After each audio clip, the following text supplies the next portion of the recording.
Welcome everyone to today's topic presented by the Roscoe Moss Company. This presentation will cover the long-term economic benefits of building efficient water wells by demonstrating how it is necessary for water well owners and consultants to carefully evaluate the overall cost of constructing and maintaining a water well over its intended life. Let us first begin by covering the basic technological terminology of a water well. In this illustration, we see a cross-section cutaway of a generic formation, which is highlighting the cone of depression that results when a water well is in operation. The total drawdown of a well is the difference between the static water level and the level at which it is pumped. Drawdown is made up of two components: aquifer loss, which cannot be controlled as it is influenced by the aquifer itself, and well loss, which can be influenced by the design of the well screen and filter pack. The goal for all well owners and well designers should be to minimize the well loss. A water well with zero well loss is considered 100% efficient, and the more efficient the well, the less energy and thereby less money needed to operate. This presentation will demonstrate how selecting the proper screen and proper steel type can influence the efficiency and thus life cycle cost of a well. Well owners must properly evaluate all costs when constructing a water well. Sometimes well owners become fixated only on the initial costs and fail to properly take into account the future costs. Here we have outlined the typical costs associated with constructing a well. Initially, many of the costs are fixed, such as land acquisition, if needed, consulting fees, and contractors' fees. What can vary are the materials used for the well itself, such as casing, screen, and filter pack. Moving forward, we see that almost all future costs can be characterized as variable.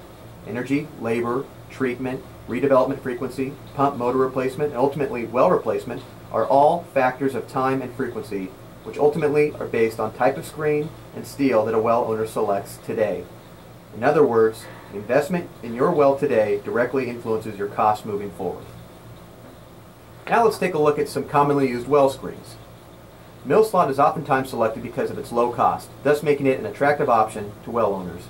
However, mill slotted screen is also characterized by having incredibly low collapse strength. The slot opens outward, promoting clogging and prohibiting proper rehab, thus compromising the ongoing performance of the well. Bridge slot screen is not commonly seen today, although it is an option in some markets.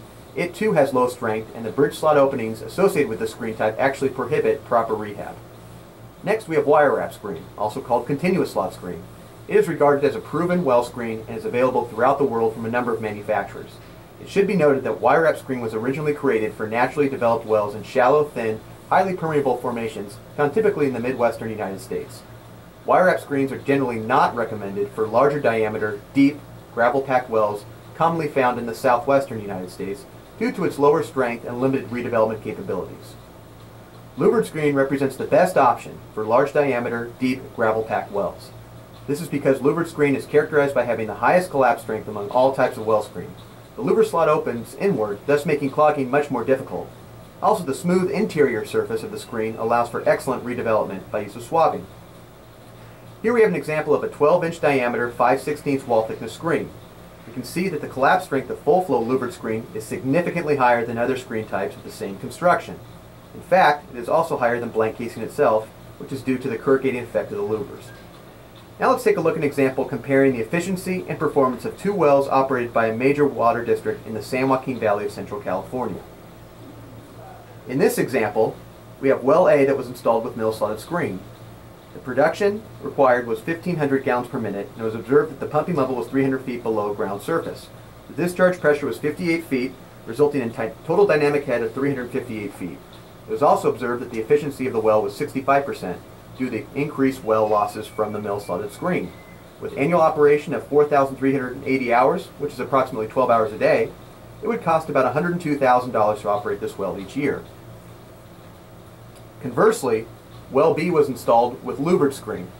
The well was also pumped to achieve 1,500 GPM, but the pumping level was observed at 250 feet below ground surface, and the well was produced at 75% efficiency. Taking these factors into account, it was costing the water district approximately $76,000 in energy cost per year to pump this well. Based on this example, the 10% difference in efficiency and only 50 feet less drawdown afforded by the louvered screen would result in an annual savings of over $26,000 per well. So we have seen the economic impact on operating costs that screen selection can make for well owners. Now let us look at the long-term economic impact that steel selection can make. In 1998, Geoscience Support Services commissioned a comprehensive corrosion study to evaluate the corrosion resistance of commonly used steels in water well construction. Using a municipal water well in Orange County, California, they tested 5 commonly used steel types: low carbon, copper bearing, high strength low alloy, stainless 304L, and stainless 316L. Coupon samples were pulled and measured after 7 weeks, 11 weeks, and 11 months.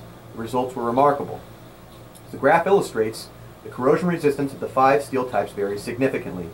What is most surprising is the rate of corrosion is not uniform.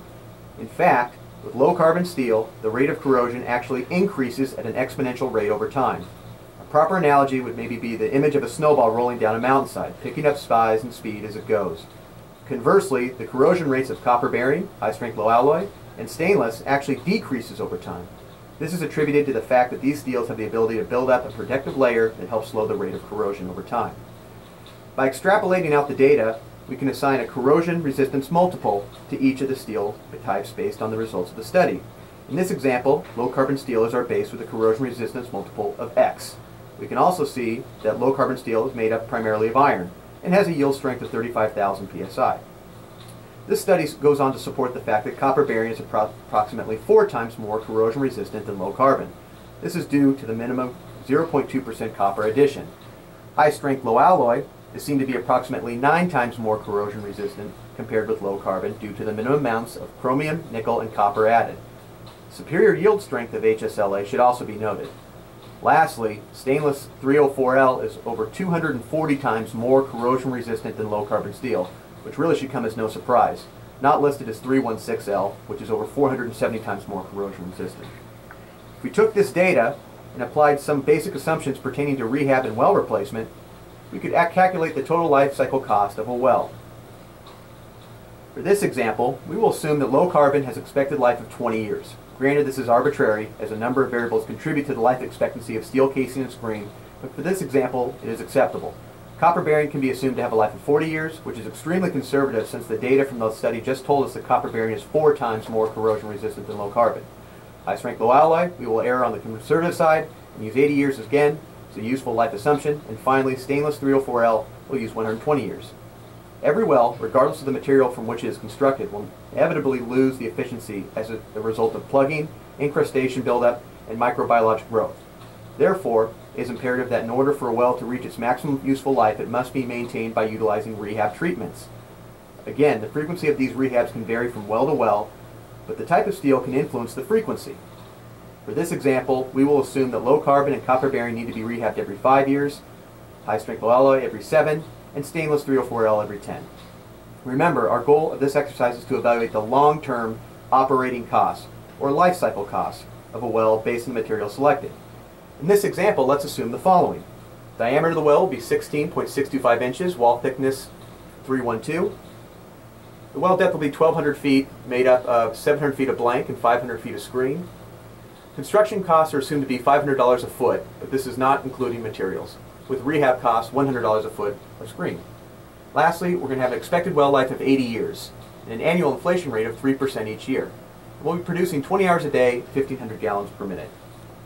After inputting the numbers into the economic model, it is no surprise that the initial drilling and installation costs are least expensive for the low carbon steel.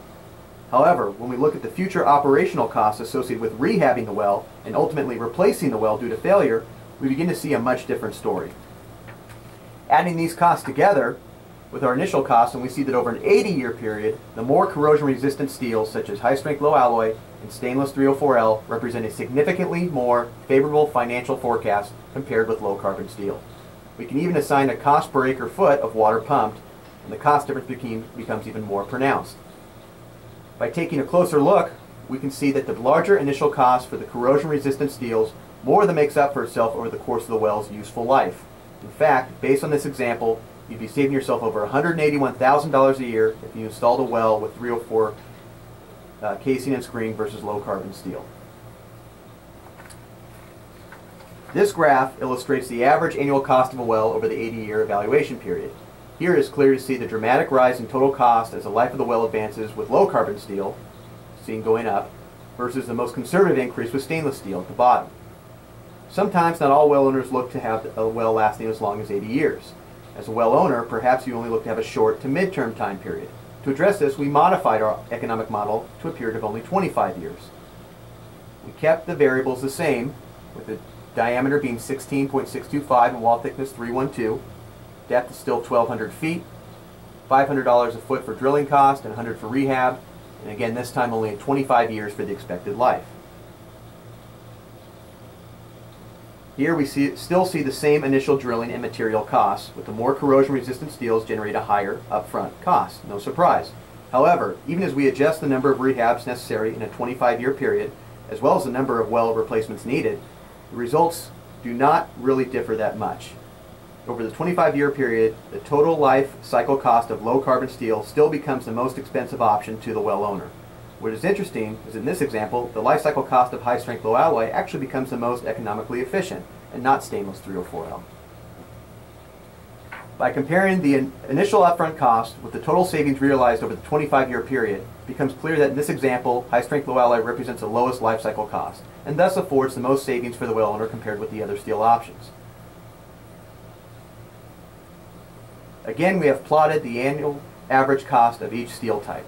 This graph clearly illustrates the dramatic rise, again, in total life cycle cost that low-carbon steel experiences as each year goes on. We have stressed the importance of taking into account the total life cycle cost of a well. All too often, well owners and well designers become too focused on the initial cost and do not properly evaluate the impact that future operating costs can have on the well's useful life. In this table, we revisit the results of the corrosion study published by Geoscience Support Services. Here, we compare the incremental cost increase to the total construction cost of switching from low carbon to either copper bearing, high strength low alloy, or stainless 304, compared with the incremental increase in corrosion resistance. For example, building a well with high strength low alloy compared with building a well with low carbon would increase your total initial cost by a mere 11%, yet provide you approximately 900% more corrosion resistance. What can be lost on some well owners is the only thing left in the ground is the well casing and screen itself. So why not focus one's investment in those materials? The message here should be clear. Spending slightly more today will save you significantly down the road, and that savings begins once the well is completed.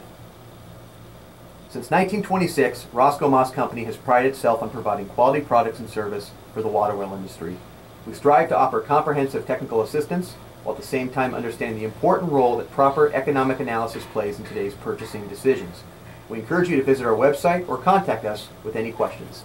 Thank you.